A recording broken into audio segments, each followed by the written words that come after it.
Hola amigos, ¿cómo están? Buenos días. Veo una población muy joven, son de un colegio, el Liceo Alemán. ¿Hay más gente de otros colegios por aquí? ¿Cómo de qué cursos son ustedes, los más jovencitos? Primero medio, linda edad. Son jóvenes, están llenos de energía.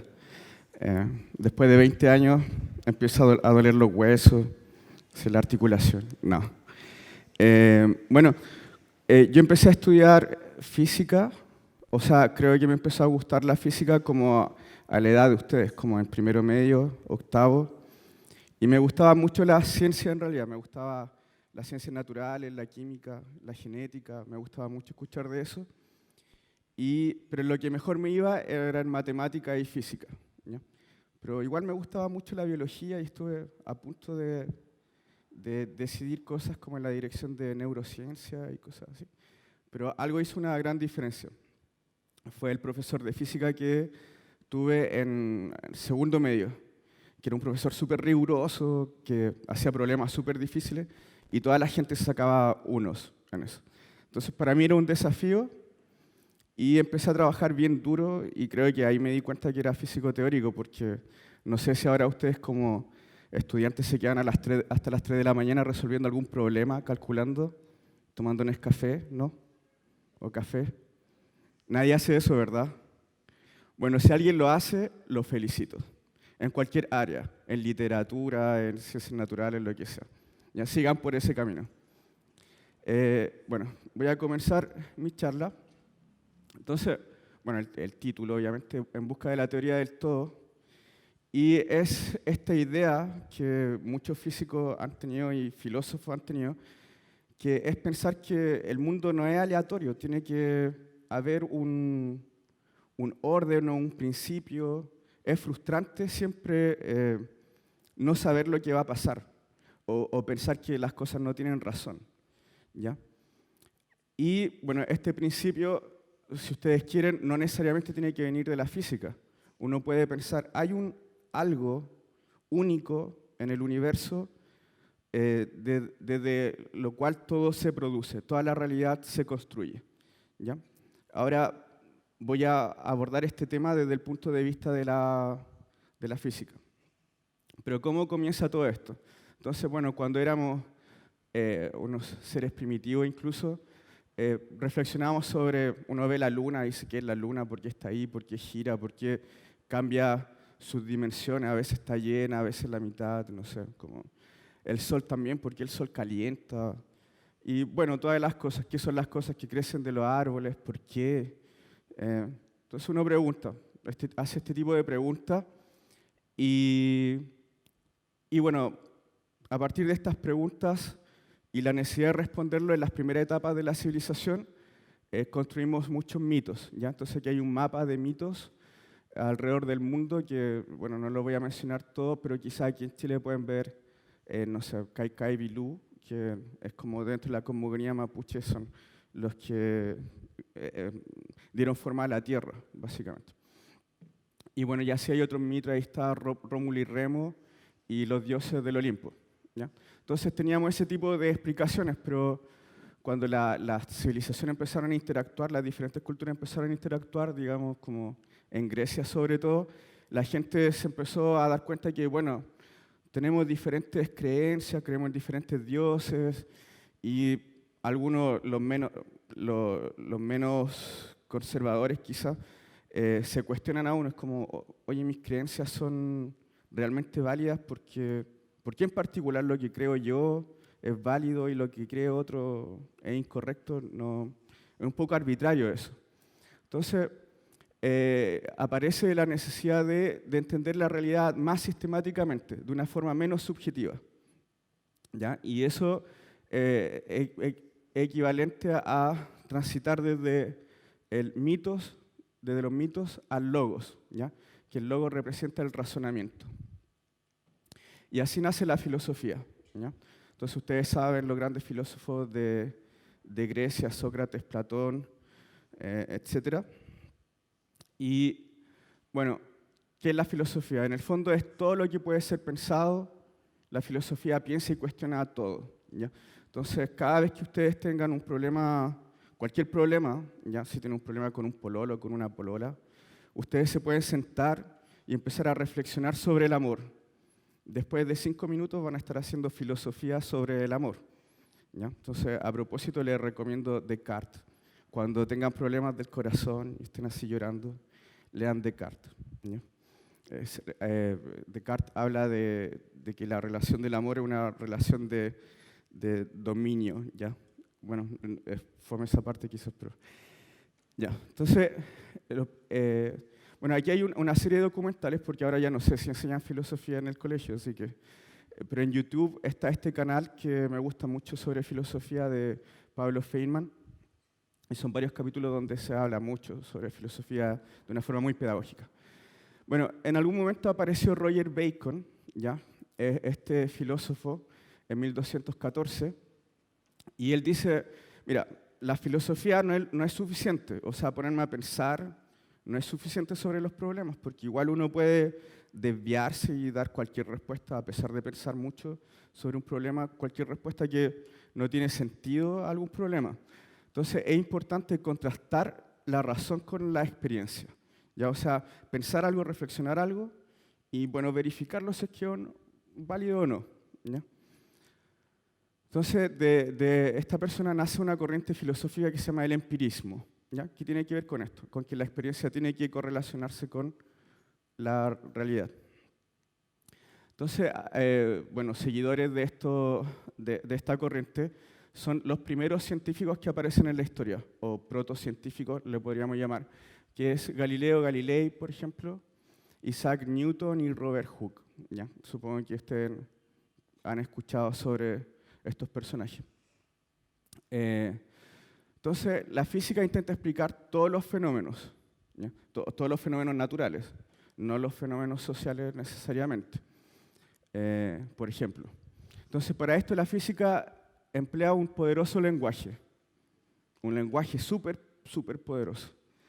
¿Cuál es el lenguaje? ¿Cuál creen ustedes? ¿Ah? Matemática, claro, las matemáticas. Yo sé que a ustedes no les gusta mucho la matemática, no, pero espero que no. Espero que cambien su actitud porque, por lo menos al final de esta charla, se van a dar cuenta que la matemática es algo maravilloso, ¿ya? De verdad, de verdad. Aparte que es una de las carreras mejor pagadas, así que igual piénsenlo.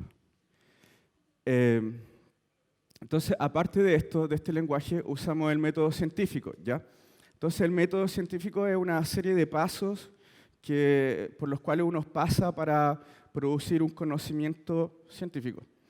Entonces, por ejemplo, uno puede partir en realidad en cualquier parte, en realidad, en cualquier parte, pero podemos empezar por observar, ¿ya? Bueno, el primer círculo es observar. Entonces uno observa un fenómeno y dice, oh, ¿por qué está pasando esto? Que empieza a hacer preguntas, ¿por qué así? ¿De dónde viene? No sé.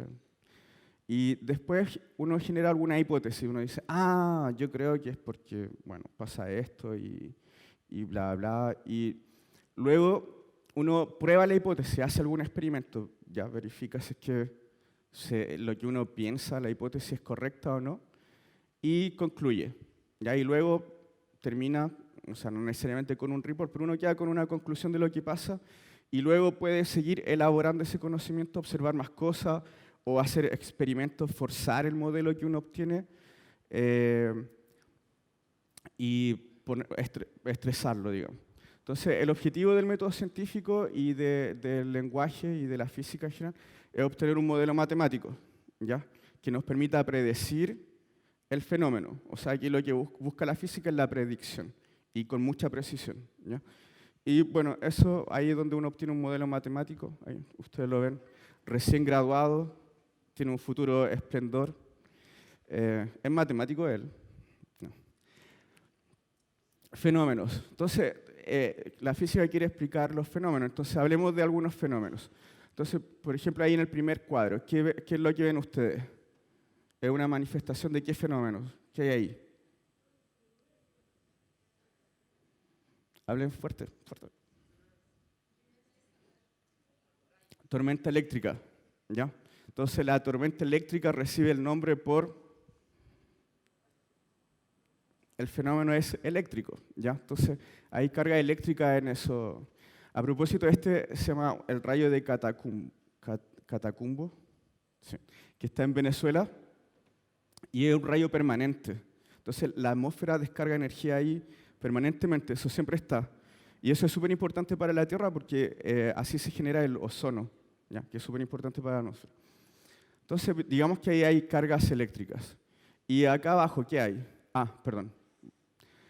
Sigamos. Entonces, ¿por qué ocurre esto? ¿Por qué ocurren las cargas? Entonces, bueno, antes seguramente, cuando estábamos en la etapa de los mitos, inventábamos que un dios, no sé, se enojó y se manifiesta así. Bueno, pero esa explicación es muy satisfactoria.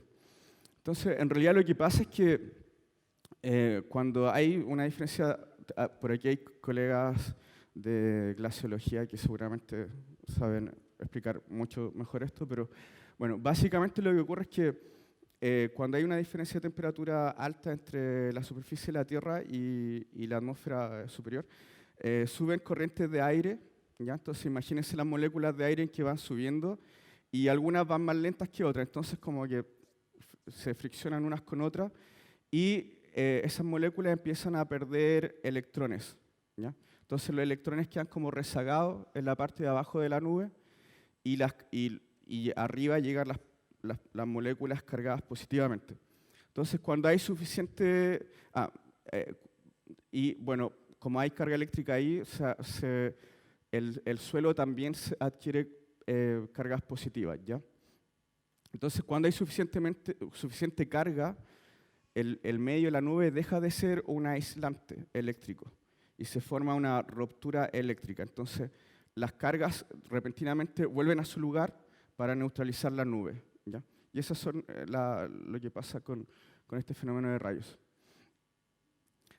Acá abajo, Acá abajo, ¿qué es lo que vemos? ¿Qué fenómeno es este? Una aurora boreal. ¿Ya? Esto ocurre en el Polo Norte, desde los países escandinavos se ven estos fenómenos. Y bueno, ahí lo que ocurre es que esto se relaciona a partículas que se producen en la superficie del Sol y salen todas disparadas desde el Sol y ionizadas. ¿Ya? Eso significa que tienen una carga eléctrica distinta de cero. Pero está el campo magnético de la Tierra que funciona como escudo. Entonces lo que ocurre es que las cargas eléctricas se desvían y por la única parte por donde pueden entrar o son desviadas por el campo magnético hacia el polo norte, ¿ya?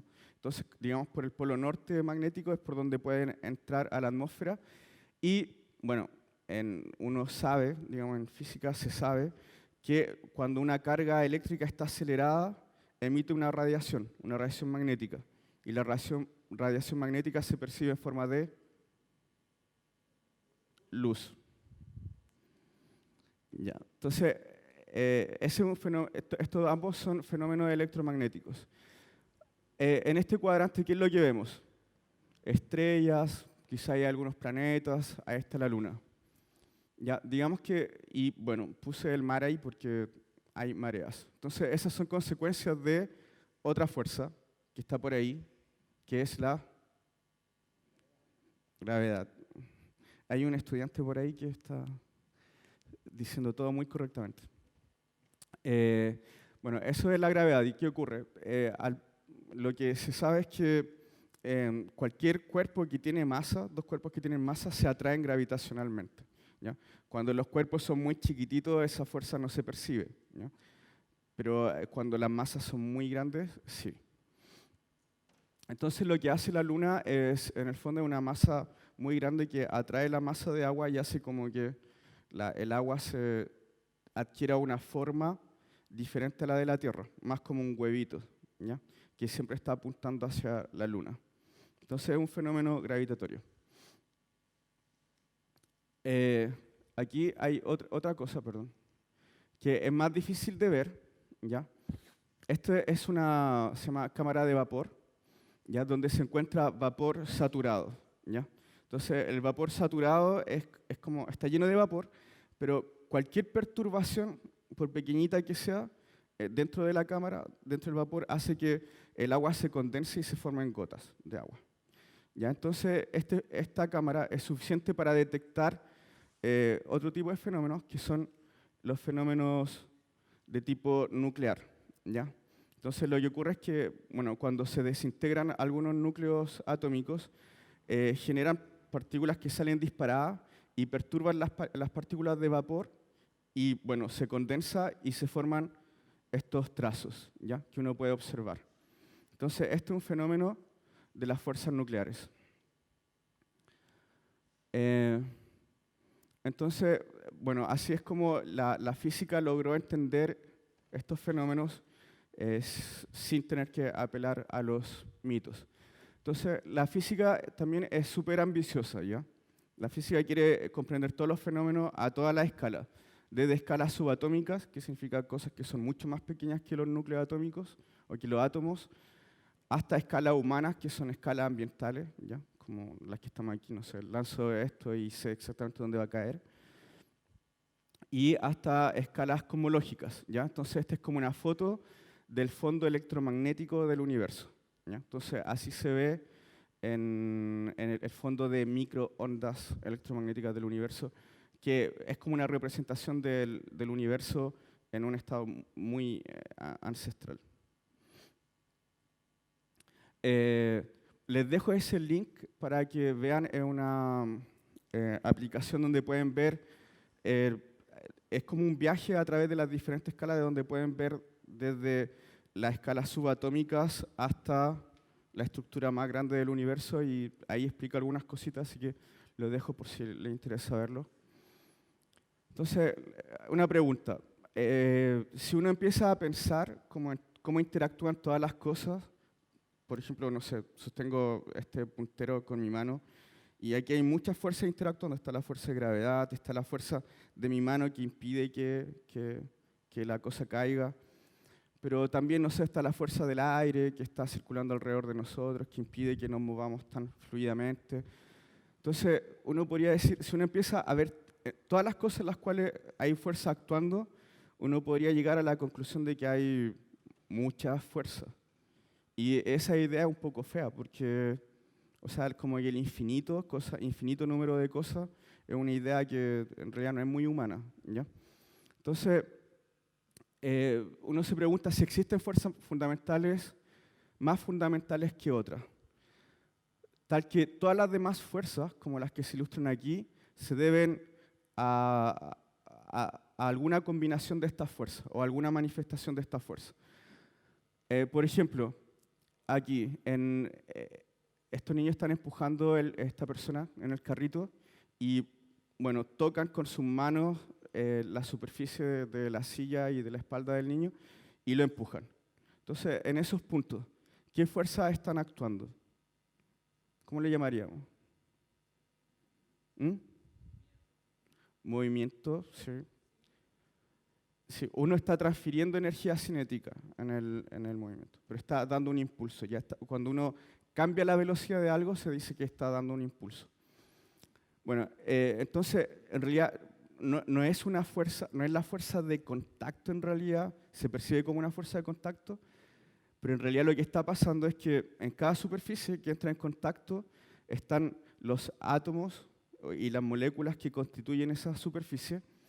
Y bueno, lo que hace uno es acercar los átomos de las moléculas de una superficie con las de otra y los enfrenta. Entonces, lo que sabemos es que las cargas opuestas se atraen y las cargas iguales se repelen, ¿ya? Entonces, lo que ocurre cuando dos superficies se acercan es que, digamos, la nube electrónica de los átomos, de las moléculas y los núcleos atómicos que tienen la misma carga se repelen, ¿ya? Y hay una pequeña atracción entre los electrones del átomo de la otra superficie con los de esta otra superficie, con los protones de esta superficie, pero esa fuerza no supera la fuerza de repulsión de los otros, ¿ya? Entonces, por eso los átomos, en realidad cuando estoy haciendo esto y no puedo atravesar así mi dedo, es porque los átomos se repelen fuertemente, ¿ya? Entonces, la fuerza de contacto es o no una fuerza fundamental. O sea, no hay algo que se llame fuerza de contacto. Si hablamos de fuerza de contacto, en realidad estamos pensando en la interacción electromagnética, ¿cierto? Entonces, en realidad es una manifestación de la fuerza electromagnética. Entonces, no es una fuerza fundamental. Entonces, bueno, tiene que haber algún número de fuerzas, si no todas son fundamentales. ¿Cuántas fuerzas fundamentales hay? ¿Cuál podría ser un buen número? ¿Ah? ¿28? Sí, podría ser, no sé. 203. Sí, puede ser. Pero bueno, ¿por qué cualquier número? ¿Por qué un número específico? ¿Por qué 3, 4, 5? ¿Por qué? ¿Y por qué no solo una? O sea, ¿cuál es la respuesta más estética, creen ustedes? O sea, concepto de estético. Hay cosas que son feas, no sé, como 123, bueno, no sé si es tan feo, pero parece un número, 1.344.201, no sé. Es como cualquier número. Uno esperaría que para cosas fundamentales los números sean más estéticos, más recurrentes, un poquito más especiales, ¿cierto? Entonces, bueno, la respuesta en realidad es complicada. Es como mi situación sentimental de Facebook. Así que, bueno, son cosas que pasan. Por eso estoy leyendo Sartre. No. Entonces, la respuesta de siempre es que en realidad hay 4 fuerzas fundamentales, ¿ya? Que es la gravedad, el electromagnetismo, la fuerza nuclear débil y la fuerza nuclear fuerte. Ya, en principio son 4, pero en realidad algunas de estas fuerzas son más similares que otras, ¿ya? Como que se parecen un poquito. Y quizás, bueno, la diferencia es solo aparente y en realidad son todas manifestaciones de la misma fuerza. Entonces, en ese caso estoy pensando como que en realidad lo que me gustaría es que hubiese solo, ¿cuántas fuerzas? Ah, más chico, más chico. Una, una. Eso sería lo bonito. No sé si le hace sentido pensar que una fuerza es más bonita que 4 y que todas sean manifestaciones de esa misma fuerza. O sea, obviamente que es mucho más bonito uno, ¿no? No. Eh, entonces, bueno, veamos, ¿en qué sentido se parecen? Al comienzo de que la teoría electromagnética estuviese completamente establecida, se pensaba que la fuerza eléctrica y la fuerza magnética eran diferentes. ¿Ya? Entonces, por ejemplo, acá está esta niña, ustedes han hecho experimentos que, bueno, o frotan 2 chalecos, no sé, o 2 objetos y después se lo ponen en el pelo así, se separan los pelos. Ya es una manifestación de la fuerza eléctrica que en realidad es electrostática, ¿ya? Que significa que es la fuerza entre cargas que no se están moviendo, ¿ya? Y está, no sé, como uno observa un imán que el fierro se pega al imán, no sé, y si uno pone 2 imanes enfrente del otro, como que se repelen si lo hacen en una dirección y si lo da vuelta, si se pegan súper fuerte. ¿Ya? Entonces, se pensaba que esas 2 fuerzas son cosas diferentes. Ahora, hubo un señor que se llama Maxwell, apellido Maxwell, que se dio cuenta que en realidad estas 2 fuerzas son diferentes manifestaciones de una sola, que es la fuerza electromagnética. Esas ecuaciones que están ahí, que son bastante lindas, son lindas, ¿verdad? Sí. Entonces, bueno, digamos que uno estudia física para entender lo que significan estos símbolos, ¿ya? Y después uno manipula esas cosas y saca más información. Entonces, la carrera de un físico es entender esta cuestión. Y cosas un poquito más complejas. Pero bueno, lo que hacen estas ecuaciones es relacionar el campo eléctrico, que se denota E, con el campo magnético, que se denota B. ¿Ya? Entonces, bueno, ρ aquí, esta letra ρ y epsilon son unas constantes. Ρ se refiere a la densidad de carga eléctrica. Entonces, esta ecuación dice, y epsilon es una constante del medio, ya es un número. Entonces, lo que hace esta ecuación es decirme cuál va a ser el valor del campo eléctrico si tengo una cierta distribución de carga eléctrica. Esta otra ecuación, la segunda, dice que, miren, esta ecuación es muy similar a esta. Entonces, si esta relaciona la carga eléctrica al campo eléctrico. Y esta ecuación es casi igual que la otra. Entonces, a uno le gustaría que aquí hubiese algo distinto de cero, para que sea más parecida a la otra. Entonces, uno podría poner acá rho prima, o otra letra, ¿sí? Pero si esa es la carga eléctrica, y yo no quiero que esta ecuación sea igual a la otra, ¿qué el número que pondría ahí, ¿cómo lo llamaría? Si esa es carga eléctrica y ese es campo eléctrico, si aquí yo pongo un número y este es el campo magnético, lo debería llamar. Es reemplazar en la oración. Carga magnética, ¿sí? Ya, bueno, sí, eso es muy tentador hacerlo y hay físicos teóricos que lo hacen y estudian qué pasaría si existieran las cargas las cargas magnéticas. Pero la realidad es que las cargas magnéticas nunca se ha observado una. La carga magnética no existe, aparentemente, ¿ya?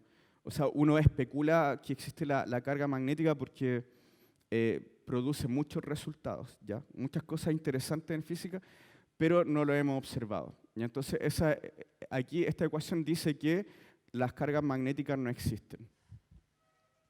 Y esta otra ecuación relaciona, ahora aparece a un lado de la ecuación aparece el campo eléctrico y al otro lado aparece el campo magnético. Entonces, esta ecuación relaciona la variación del campo eléctrico en el espacio con la variación del campo magnético en el tiempo, ¿ya? Y viceversa. Esta ecuación también relaciona la variación del campo magnético en el espacio con la variación del campo magnético en el tiempo. St es por tiempo, ¿ya? Y bueno, otra vez, aquí podría agregar algo como un J, como este término, pero este J es la corriente eléctrica. Entonces, acá no puede existir ese término porque sabemos que no hay carga magnética y por lo tanto no hay corriente magnética, ¿ya? Bueno, entonces eso es un poco como lo que descubrió Maxwell, ¿ya? Y toda la teoría, toda la tecnología que está en sus teléfonos que funciona con electricidad es porque entendemos muy bien esas ecuaciones, ¿ya? Pero antes de que existiera Maxwell, como en el 1850, no entendíamos bien estos fenómenos. Entonces, en ese tiempo todavía era filosofía. Y 200 años después tenemos una tecnología súper buena que nos sirve a todos y es popular gracias a la comprensión de esto. La interacción débil. La interacción débil es una fuerza nuclear, ¿ya? Entonces, lo que ocurre es que pueden pensar que un neutrón es como un protón más un electrón, ¿ya? Entonces, un protón tiene carga positiva, ¿sí? Y un electrón tiene carga, y si sumamos las dos, da cero. Entonces, uno puede pensar que un neutrón es como un protón con un electrón y con otra partícula que no tiene carga, que se llama neutrino. Entonces, la fuerza nuclear débil es como la fuerza que mantiene, por decirlo así, el protón y el electrón juntos. Pero en algún momento esa fuerza no es suficiente y se desintegra, ¿ya? Entonces, y el neutrón se desintegra en un protón y un electrón y un neutrino, ¿ya? Esa es la fuerza nuclear débil. Ahora, ¿qué ocurre con la fuerza nuclear débil? La fuerza nuclear débil, ¿ya? Hay una descripción, se hizo una teoría, y resulta que es muy parecido al electromagnetismo, ¿ya? Entonces, estas cosas efectivamente se pueden unificar, ¿ya? Y aquí hay una cosa que, bueno, hay muchas ecuaciones. Esto se llama la función de Lagrange, ¿ya? Y esta función tiene información del campo magnético, o sea, del campo electrodébil, del campo magnético y de la materia. Esto R barra, R, L y L acá se refiere a las cargas que hay, ¿ya? A las cargas eléctricas y al neutrino. Ya representan eso. Entonces, un físico, como les decía, estudia física para poder entender esta cuestión y sacar información, ¿ya? Es como, eso si quieren es como literatura así en un lenguaje súper raro y uno lo que aprende es trabajar con ese lenguaje. Bueno, gracias a eso, el electromagnetismo se unifica con la interacción débil y aparece todo junto la interacción electrodébil. Entonces, este descubrimiento produjo un premio Nobel en 1979 por los tres autores de esta teoría. ¿Ya? Entonces, la unificación de la fuerza fuerte. ¿Qué es la fuerza fuerte? ¿Ya? La fuerza fuerte es lo que hace que los protones, porque dijimos a las cargas eléctricas que son iguales les gusta repelerse, ¿ya? Quieren estar lejos.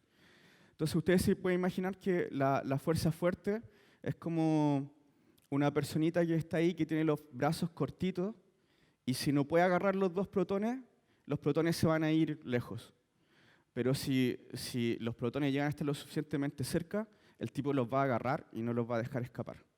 ¿Ya? Esa es como la fuerza fuerte. La fuerza fuerte es de muy corto alcance. ¿Ya? Y vence a corta escala, vence a la fuerza electromagnética. Entonces, resulta que la fuerza nuclear fuerte no es muy diferente de la fuerza nuclear débil y el electromagnetismo. Y bueno, se hace una teoría en la cual se pueden poner toda la interacción en el mismo contexto. Y eso es lo que llamamos el modelo estándar. Ahora, esta es la función de Lagrange del modelo estándar, que es un poco más fea que la que mostré antes, ¿ya? Pero contiene toda la información.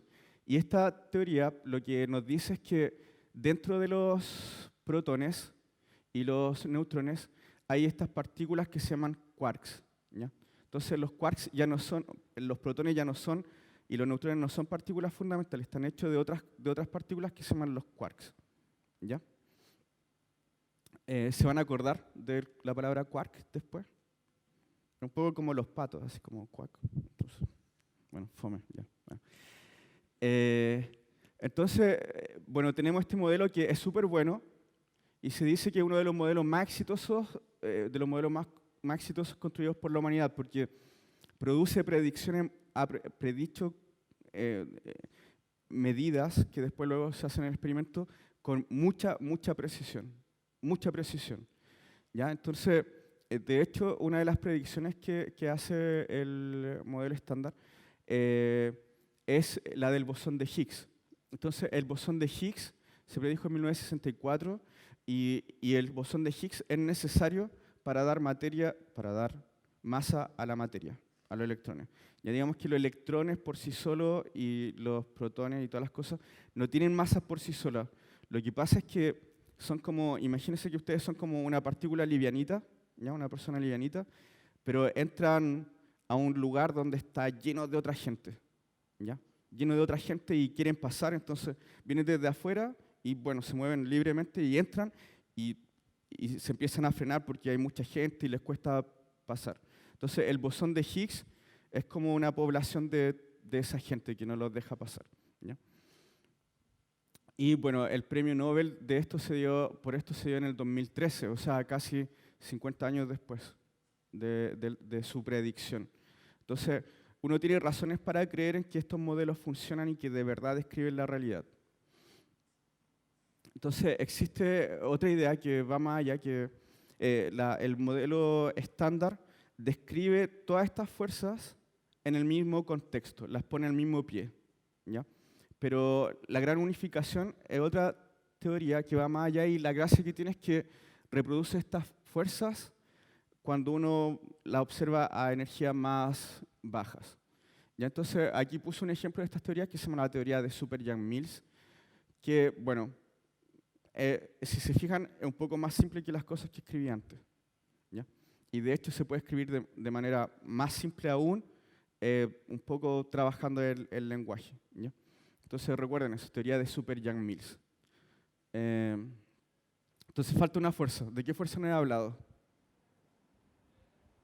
Gravedad. Muy bien, gravedad. Entonces gravedad es la teoría que, bueno, construyó Einstein, que lo que dice es que no hay una fuerza que actúe entre un cuerpo y otro. En realidad lo que ocurre es que el espacio es como una membrana y dentro de esa membrana, dentro de esa membrana se curva y como que los planetas o las cosas que se mueven alrededor de esa cosa que curva mucho el espacio tiende a caer y a precipitarse a lo que produce esa curvatura. ¿Ya? Entonces es el cuadro de Einstein y él escribió esta teoría que, si se fijan, es mucho más simple que todos los que les puse antes. ¿Ya? Entonces esta se llama la acción de Einstein-Hilbert, que es como una medida, digamos, como de la curvatura del espacio, ¿ya? Entonces, uno lo que hace es como intentar minimizar ese número. Uno calcula eso y un número, y uno lo intenta minimizar y sale lo que se llaman las ecuaciones de Einstein. Entonces, ¿por qué uno dice que la materia curva el espacio? Es porque al lado izquierdo de esta ecuación aparece la curvatura del espacio, ¿ya? Y la medida del espacio, o sea, como la regla que uno usa para medir distancia. Y a este lado aparece la energía de la materia. Entonces, si no hay materia, esta ecuación uno las puede resolver solo y es solo espacio, ¿ya? Pero si no, uno tiene que modificar esas soluciones que hay materia. Entonces, por eso uno dice que la materia curva el espacio. Entonces, la teoría de Einstein predijo la existencia de agujeros negros. Los agujeros negros son tan antiguas como la teoría de Einstein. Y bueno, solo ahora fuimos capaces de detectarlo. Hace poco, si ustedes escucharon o vieron en los medios, apareció este experimento que se llama LIGO, donde decían, medimos 2 agujeros negros que estaban chocando. Entonces han sido detectados. También la teoría de Einstein predice la existencia de agujeros de gusano, ¿ya? Que es literalmente casi lo que ocurre ahí, que es que 2 puntos del espacio se pueden conectar como por un túnel, ¿ya? Entonces, eso no ha sido detectado, pero si una predicción fue correcta y precisa, quizás la otra también. Entonces, quizás hay que esperar, no sé. Así funciona la física. A veces produce cosas que de verdad uno observa, y si no existen, uno tiene que cuestionar la teoría de Einstein y decir, bueno, le faltan modificaciones. Ya, entonces, otro premio Nobel más para la física por la detección de los agujeros negros y la elaboración de este experimento que se llama LIGO, que nos ayudó a observar estos agujeros negros. Entonces, hay hartos premios Nobel en física por muchas otras cosas, pero les presentamos como cosas así bien puntuales, históricas. Entonces, la unificación de la gravedad, ¿es posible? Hay a ver, ¿qué tenemos hasta ahora? Entonces, la fuerza electromagnética, la fuerza nuclear débil y la fuerza nuclear fuerte sí se pueden unificar, tenemos teorías que lo hacen y, bueno, funciona más o menos decentemente. Pero la fuerza de gravedad está ahí como que no quiere unirse.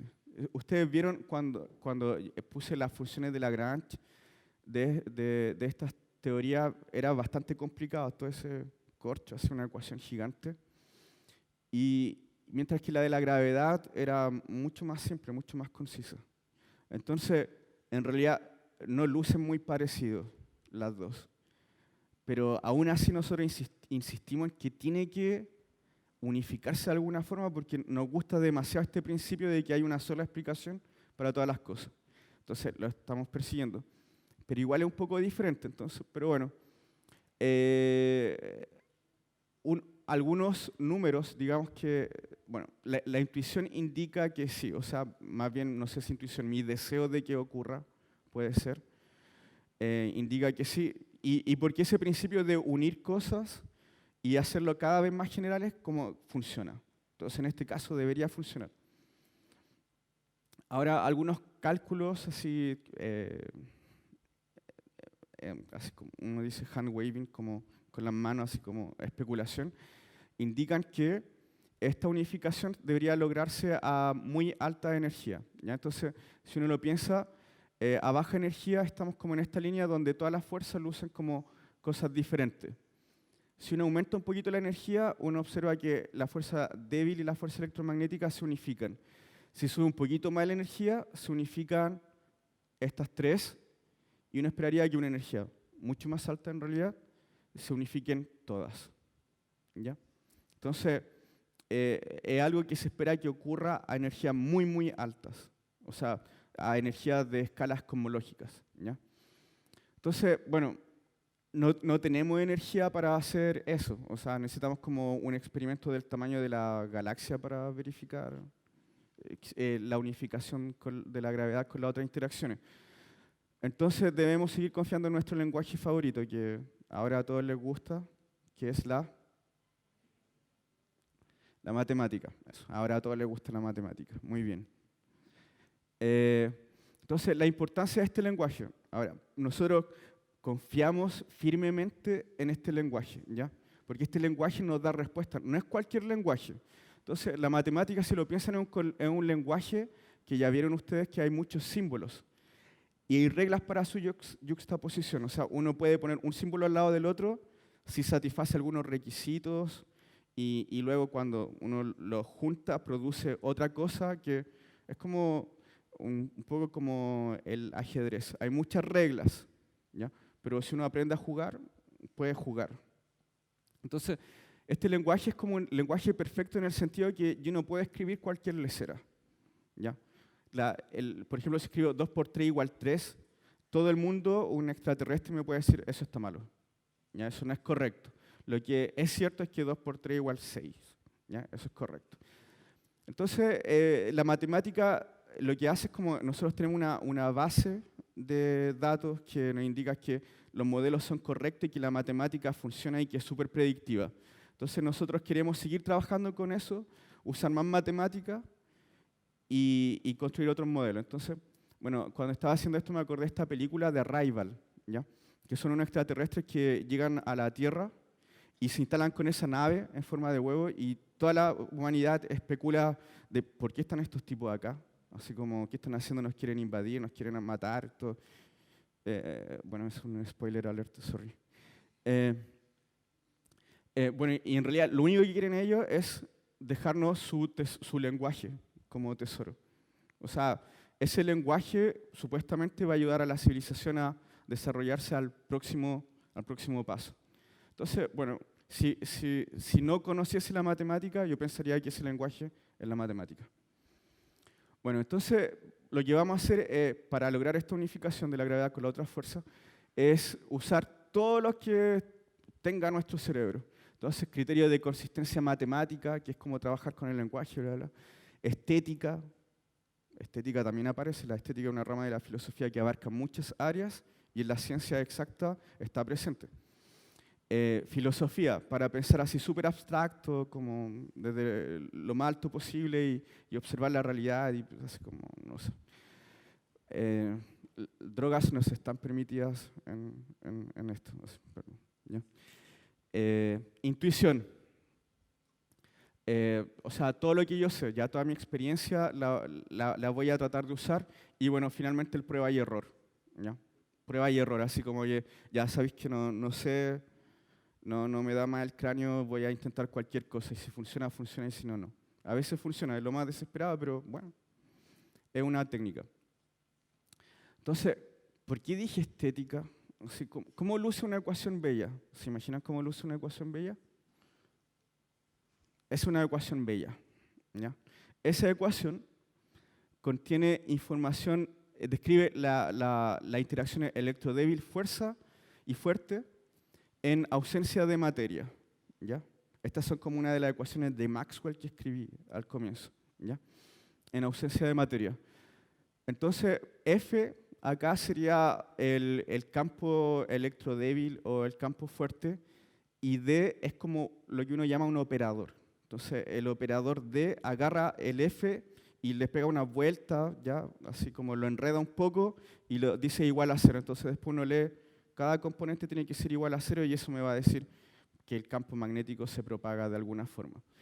Y esta otra dice como, bueno, voy a agarrar F, ¿ya? El campo que estoy estudiando, le voy a aplicar una operación que se llama Hodge, el operador de Hodge, y el operador de Hodge lo va a agarrar, le va a dar otras par de vueltas y después agarra el operador D y le doy otro par de vueltas y produce otra información, ¿ya? Así funciona la cosa.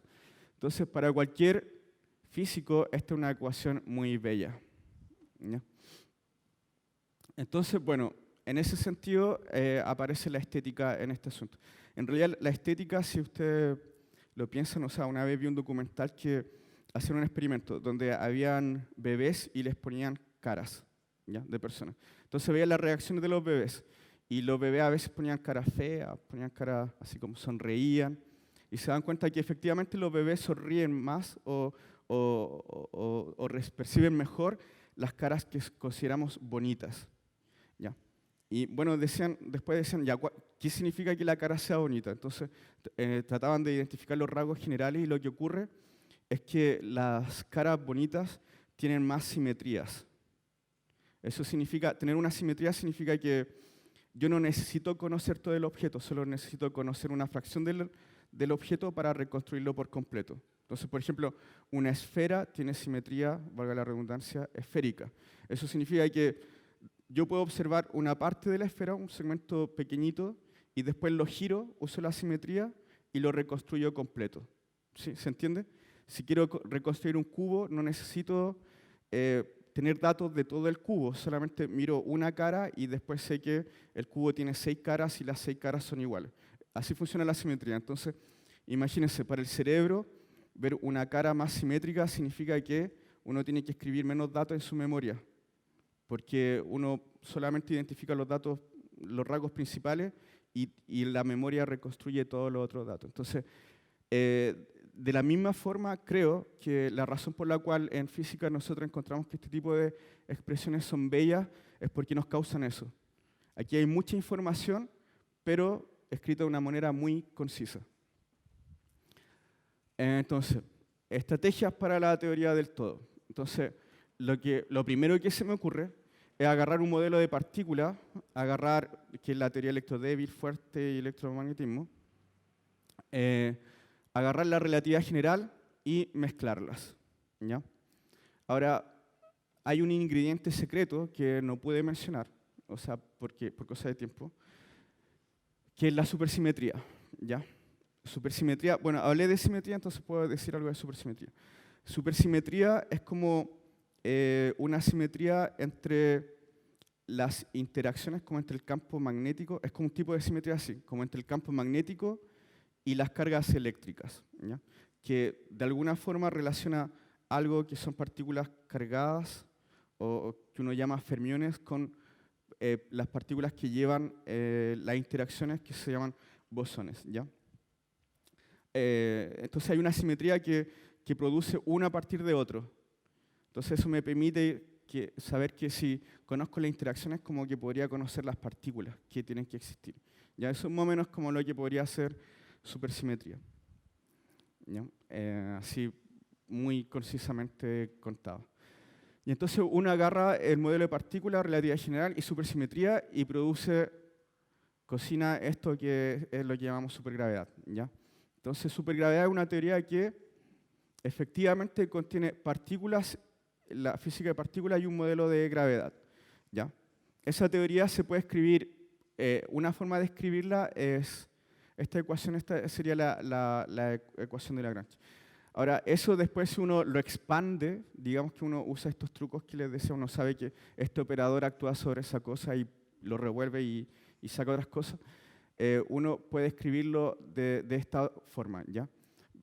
Solo voy a decir que el primer término es la teoría de gravedad de Einstein. ¿Ya? Ahí está la gravedad de Einstein. Y por acá abajo están las partículas. Ahora, el problema de esta teoría es que el comportamiento microscópico no está garantizado. Comportamiento microscópico significa que a muy pequeña escala la teoría funciona, ¿ya? Pero a muy pequeña escala funciona otra cosa que se llama la mecánica cuántica, que no tuve mucho tiempo de hablar de ella tampoco. Pero bueno, lo que ocurre es que a pequeña escala la materia no se comporta clásicamente, no es predictible, ¿ya? No se puede predecir mucho. Por ejemplo, un electrón puede estar en muchos lugares simultáneamente, ¿ya? Una persona no puede, ¿ya? Un electrón puede pasar, no sé, por esta madera, no sé, y no le pasa nada, ¿ya? Entonces, bueno, la mecánica cuántica es así, la mecánica cuántica es probabilista, ¿ya? Entonces, uno solo tiene posibilidades de medir probabilidades. Hay probabilidades de encontrar el electrón en alguna situación particular.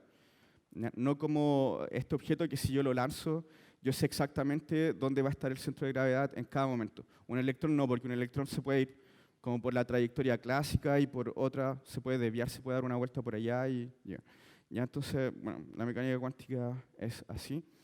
Y lo que ocurre con estas teorías es que el comportamiento cuántico no está garantizado y bueno, ese objeto de estudio, ¿ya? Que eso ocurra, que de verdad sea consistente con la mecánica cuántica. Y tampoco reproduce perfectamente el modelo estándar, porque predice más partículas de las que uno vemos, de las que vemos. Entonces, no es tan bueno, ¿ya? Pero es muy bonito. Otra posibilidad es cambiar el paradigma, ¿ya? El paradigma de física de partículas es que, la palabra lo dice, la materia está constituida de partículas y las partículas son objetos puntuales, básicamente, ¿ya? La teoría de cuerdas lo que propone es que la materia está construida de cuerdas, ¿ya? O sea que cuando hablaba de quark y de los electrones, la teoría de cuerdas dice que en realidad estas partículas son manifestaciones de la cuerda. Entonces imagínense la cuerda de un violín vibrando. Cada nota, cada frecuencia que es diferente sería como una partícula diferente. Ya, eso es teoría de cuerda. Y bueno, uno puede escribir, esto se llama el principio de acción también, que es como la ecuación que mostré antes, y que es la acción de teoría de cuerdas, ¿ya? Entonces, este en particular es tipo 2b. Bueno, ¿qué ocurre? El comportamiento a escala microscópica está garantizado, pero las dimensiones del espacio-tiempo tienen que ser 10, ¿ya? No 4. Nosotros actualmente percibimos 4, ¿ya? Entonces, eso es como raro, ¿ya? Y tampoco reproduce exactamente el modelo estándar. Entonces, como que unifica, pero no está bien relacionado con la realidad. Entonces, bueno, una pena. ¿Qué pasa con las dimensiones extra? Las 6 dimensiones extra, se dice que, mira, lo que pasa es que esas dimensiones extra existen, pero no las percibimos porque son muy pequeñas. Entonces, por ejemplo, si ustedes ven a esta persona que está caminando por la cuerda, esa cuerda se ve como una línea, ya con un objeto de una dimensión. Pero si un bichito en la cuerda se da cuenta que se puede dar una vuelta completa alrededor de la cuerda. Entonces, él se da cuenta, porque es muy pequeñito, que hay una dimensión que está enrollada, ¿ya? Entonces, pero en este caso son 6 dimensiones. Entonces, lo que dice teoría de cuerdas es que esas dimensiones que están enrolladas son un poco más complejas y tienen 6 dimensiones y son unas geometrías que se llaman de Calabi-Yau, ¿ya? Entonces, un nombre nomás por si quieren ver. ¿Ya? Entonces, eso es lo que produce, y esta teoría de dimensiones pequeñas compactificadas se llama teoría de Kaluza-Klein. Ahora, el otro problema es que debería haber mencionado que en realidad hay varias teorías de cuerdas diferentes y también tenemos supergravedad. Entonces, la teoría del todo que estoy buscando, la teoría de unificación, se me va un poco a la espalda porque yo quiero una teoría, no quiero 5. Entonces, si hay 5, alguna tiene que estar mala, ¿o no? Entonces, bueno, apareció este personaje que se llama Edward Witten, que se dio cuenta que entre las diferentes teorías de cuerdas, aquí está la teoría tipo 1, tipo 2, cuerda heterótica, está supergravedad y esta otra teoría de cuerdas. Él se dio cuenta que todos estos modelos aparecieron como teorías diferentes, ¿ya? Entonces la gente dijo, no pueden existir, no pueden ser todas diferentes. O sea, eso va en contra de mi principio de unificación. Y de lo que se dio cuenta Witten es que uno podía agarrar como un operador, ¿ya? Agarrar una teoría, revolverla, darle un poco de vuelta y reproduce otra. Y luego agarraba esa teoría, le da otra par de vuelta y reproducía la otra. Entonces, en realidad, parece que todas las teorías de cuerda y supergravedad aparecen como diferentes límites de otra teoría, que no sabemos lo que es, y que Witten la llamó teoría M, ¿ya? O sea, esa teoría debe existir, pero no sabemos bien lo que es, pero sabemos que conocemos, es como una casa y conocer toda la esquina de la casa, pero no poder entrar a la casa y saber lo que hay adentro. ¿Ya? Y a esa teoría Witten la llamó teoría M. ¿Ya? Algunos dicen que es por madre, pero teoría madre, pero algunos dicen que en realidad es la W de Witten al revés. ¿Ya? Entonces, bueno, esa es la historia con teoría M, y ya para finalizar. Entonces, digamos que esto representa como supergravedad y esto teoría de cuerda. ¿Ya? Entonces, como que llegamos a una solución que es súper bella. O sea, hay unicornios, es como un caballo, pero más idealizado, ¿ya? Como que excede un poco la realidad. Es muy bello, pero excede la realidad porque lo que vemos en realidad en la naturaleza son caballos. ¿Ya? Y teoría de cuerda es como un Pegaso, ¿ya? Como también es súper bello, pero no sé, si uno le corta la ala a un Pegaso, no es un caballo exactamente, ¿ya? Entonces, en el sentido de que estas cosas no reproducen en el momento la realidad tal como la vemos, ¿ya? Pero bueno, nosotros seguimos persiguiendo, digamos, esta teoría y creemos que se podría construir, ¿ya? Si no, sería muy decepcionante para muchos, pero bueno, así es la vida. Entonces, resumen, la física es como un cable, ya si se lo imaginan, desde la filosofía a la realidad. ¿Y por qué de la filosofía? Porque cuando estamos hablando de 10 dimensiones, 11 dimensiones, de una teoría M, y son cosas que no podemos medir, entonces estamos en realidad filosofando sobre qué es lo que podría ser la realidad.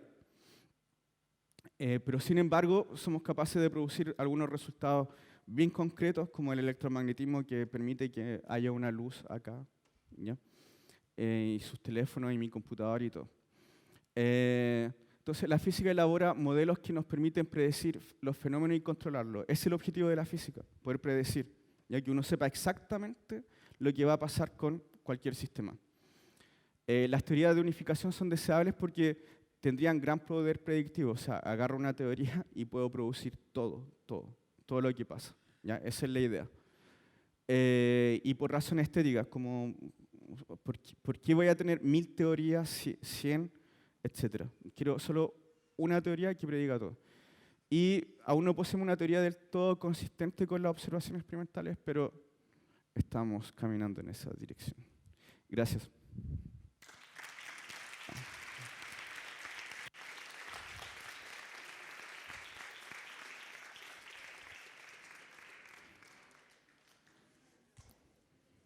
Ya. Mira, bueno, tú estás explicando algo interesante en realidad con respecto desde la física clásica a la mecánica clásica, a la mecánica cuántica, para explicar las partículas subatómicas que son más allá de lo explicable con la física clásica y la mecánica clásica. Pero claro, bueno, en realidad a mí siempre me ha interesado esto, en realidad yo soy fotógrafo, no tengo nada que ver con el mundo de la ciencia, solamente como una especie de curiosidad con respecto a lo que es la realidad. Porque todos vivimos en un espacio dimensional y curiosamente siempre nos estamos preguntando qué sucede, por qué estamos en este espacio. O sea, claro, tú hablabas de los quarks, de las subpartículas atómicas, y a veces uno piensa, y no sé, ¿qué pasa con el punto de vista del observador frente al desarrollo de estas partículas, digamos? Pues el observador tiene una importancia, tiene una gran importancia, Sí. porque ¿cómo se comportan estas partículas desde el punto de vista del observador, digamos? Sí. Bueno, en estas teorías, claro, o sea, cuando uno no habla de mecánica cuántica, el observador está ahí viendo y no pasa nada, uno no afecta el sistema, ya uno ve y el sistema se ve inalterado por mi presencia cuando veo lo que está ocurriendo. Pero eso es solo una aproximación. En la realidad, el hecho de que uno se esté observando algún fenómeno lo afecta. Solamente cuando los fenómenos ocurren para grandes cantidades de materia o escalas grandes, no microscópicas, esos fenómenos, esas perturbaciones las puedo despreciar. Pero en la mecánica cuántica no. Entonces, en la mecánica cuántica, por ejemplo, dice que para un electrón yo no puedo medir la velocidad y su posición al mismo tiempo. Tengo que decidir qué puedo observar. Claro, Y ese es un problema filosófico importante cuando uno habla de gravedad, por ejemplo, porque uno gravita y uno está dentro del espacio. Entonces, como observador, afecta la observación. Entonces, es un poco más complicado. Pero es cierto, el observador en general afecta las observaciones. Con respecto a que usted había mencionado de que cuando se trata de unificar las fuerzas trabajando con la tercera dimensión, o sea, la dimensión que vivimos, es imposible unificar lo que es la gravedad con el resto de fuerzas.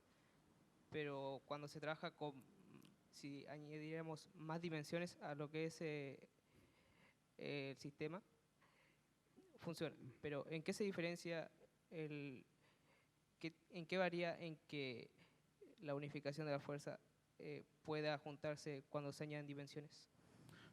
Sí.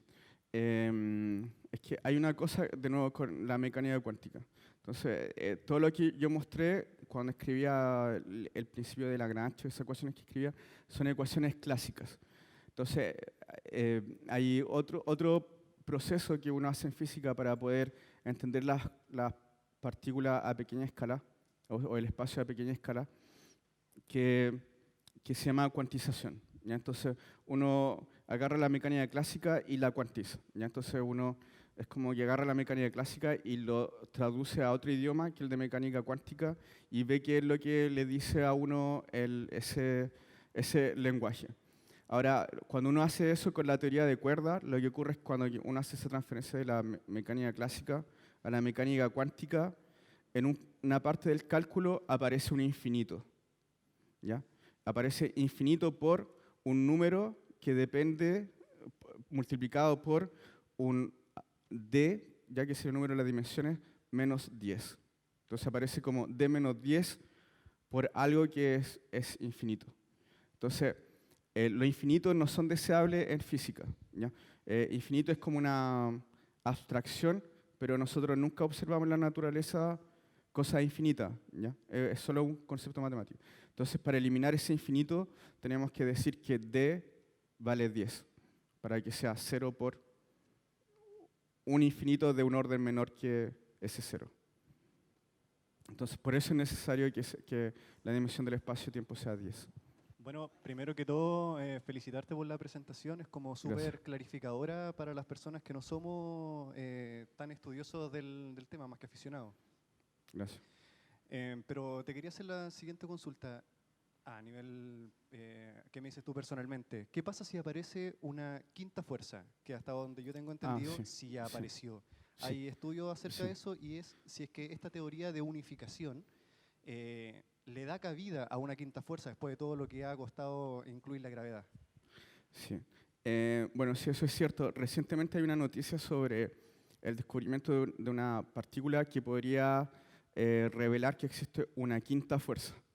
Ya. Eso destruye mi charla, obviamente, como no sé qué decir, no sé, a ver, voy a inventar algo rápido, no. Obviamente, estas teorías de unificación lo que hacen es digamos que es como un esquema que funciona para unificar las interacciones que ya conocemos. Entonces, uno la ajusta para que funcione con ese número de interacciones. Pero si aparece una quinta fuerza, obviamente hay que tener más datos sobre eso, pero seguramente va a existir un esquema de gran unificación modificado, pero no tanto del mismo estilo, que lo va a contener igual. ¿Ya? Lo que pasa es que en las teorías de unificación yo hablé de simetrías, ¿verdad? Entonces, las interacciones, las fuerzas, tienen que ver con simetrías. ¿Ya? Entonces, el electromagnetismo tiene que ver, por alguna razón, con una simetría que se llama U1, que es la simetría del círculo, ¿ya? Por decirlo así. Eso significa que uno puede rotar un vector o la partícula, lo puede rotar sobre algún círculo interno, ¿ya? De la construcción matemática, y la teoría queda igual, no pasa nada. Entonces uno agarra la teoría electromagnética, le da una vuelta y la teoría queda igual. Entonces es una simetría 1. La simetría de electrodébil tiene que ver como con la simetría de una esfera, ¿ya? Con una simetría que se llama SU2, tiene un nombre. Es la simetría de la esfera, pero un poco más complicado que la esfera porque es como la esfera con los puntos antipodales identificados, ya, como que eso lo ya. Ese U3 es la simetría de la fuerza fuerte, ¿ya? Que, bueno, también tiene como una geometría asociada. Entonces, lo que hace una teoría de gran unificación es que agarra una simetría más grande que contiene la otra simetría. Por ejemplo, un cilindro contiene la simetría U1, que es como la simetría del círculo, porque puedo girar, pero tiene otra simetría que es de traslación, que yo me puedo mover a lo largo del cilindro y el cilindro luce igual en un cilindro infinito. Entonces, lo que uno hace es que agarra una simetría lo suficientemente grande para que contenga toda la otra. Entonces, en este caso, si hay una quinta fuerza, habría que entender qué simetrías necesita, o qué simetría, o esa fuerza es una manifestación de qué simetría. Entonces, yo miraría esa simetría y buscaría otro grupo, o sea, otra simetría de gran unificación que las contenga todo. Pero digamos como que el esquema está construido, entonces podría funcionar. Y si no es así, sería lo más divertido, porque cuestionaría mis modelos y significaría que tendría que hacer algo mucho más complejo o pensar mucho más lo que tengo que hacer, y quizá eso sería de ayuda.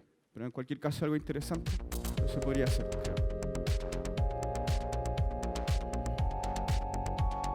Un aplauso para Mauricio. Gracias.